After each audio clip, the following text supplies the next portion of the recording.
guess how are you feeling, LeShun, through 2 weeks? I feel good.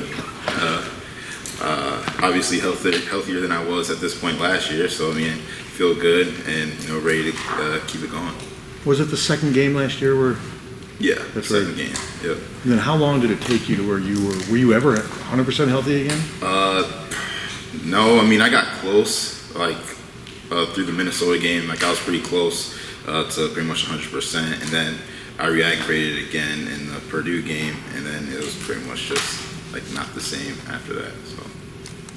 Outside of health, though, what do you think is the biggest difference with you as a runner this year as opposed to last year? I think just this year, I think I'm running a lot harder than I was a year before.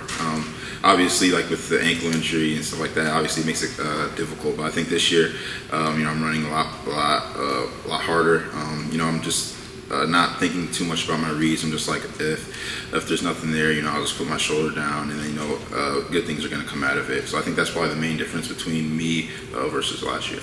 Seems like maybe earlier on, maybe you were just kind of overthinking it at times instead of just going. Yeah, I think that's definitely part of it. I was just trying to, do too much basically, I think, and instead of just going out there and playing football. And I think that's one of the main differences that I've been doing this year. I'm just kind of using my strengths. When there's nothing there, just go and see what you can kind of get by getting your pads down, getting square. How much is it always being fresh with the way you and Akram are alternating now? It seems like fatigue's never going to be an issue for you guys. No, yeah, I mean that definitely helps. When you can come in the game and you're not worried about being tired from going on a 10-play, 12-play drive before. So when you have a guy that when you can rotate like that, and we can each go in there and make plays, I mean it just makes it extremely easy on both of us and on the team, especially when we can have fresh running backs back there that can go out and make plays. Dakota State's defense traditionally fantastic. Where are the holes at on that defense? I mean it's kind of tough to see. I mean we watch them on tape, and they're sound pretty much all phases of the game on defense. They're defenders. They play blocks.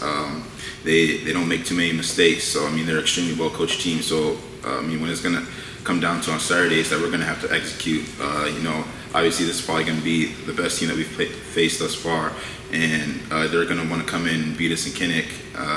This would be a big time win for them, Big Ten program, all that stuff, and so we got to know that we got to go out there and execute because they're not going to beat themselves, so we're going to have to go out there and beat them. Is this maybe a good challenge right before the Big Ten schedule, have a team like this coming in that plays a little Big Ten style football?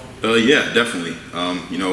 Obviously you just don't go win championships at any level without being a quality team, without having good players. So this would be an excellent test for us. So we got to make sure that we are preparing each day in practice in the film room, and that we're going out there and executing, and we're not taking these guys lightly because obviously they can come in and they could beat us in our home stadium, and you obviously don't want that. Would you consider this one of those quote-unquote trap games? I guess you could consider it that, but we don't look at it like that. We know that each game is an important game. We can't look past any opponent or anything like that because you only get 12 guaranteed opportunities throughout the year, and you can't go out thinking lesser of a team because you don't get that many opportunities compared to how much you put in work. So that. We got to respect every team that we play, and so that we got to go in there, thinking that it's the biggest game of our lives. Do you think you're running faster this year than you did last year, even before the injury? Yeah, I think so. I feel a little bit step quicker than I was prior. I think just throughout the offseason, I've done excellent job with Coach Doyle and helping me improve my speed and change direction and stuff like that. And I do feel like I'm a step or two faster than I was even before. LeShun, you've talked so much about this before. It was a big key to last year, and certainly in the first 2 games this year, of you guys being able to control the tempo of the entire game with your ability to run the ball and sustain drives. I wonder if you could just kind of tell us how important you guys view that for everything you do to be able to do that.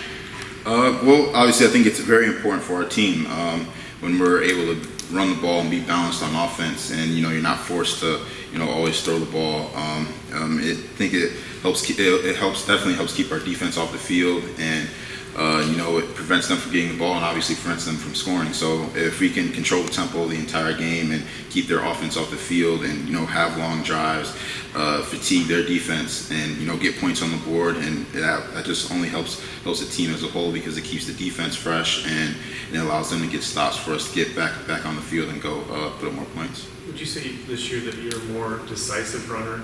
I mean, when you trust what you see more, and you just seem to be more instinctive that way. Yeah, for sure. I mean, obviously, with your 4th year in the program, I mean, obviously you don't have to really think about it as much because you've been through everything throughout the years. But yeah, I think definitely this year I've been definitely more decisive, and I'm not thinking too much about certain reads or anything like that. I'm just pretty much just putting my foot in the ground and going whenever I see any type of daylight. And I think that's really been helping myself this far, and I think it's been helping the team a lot.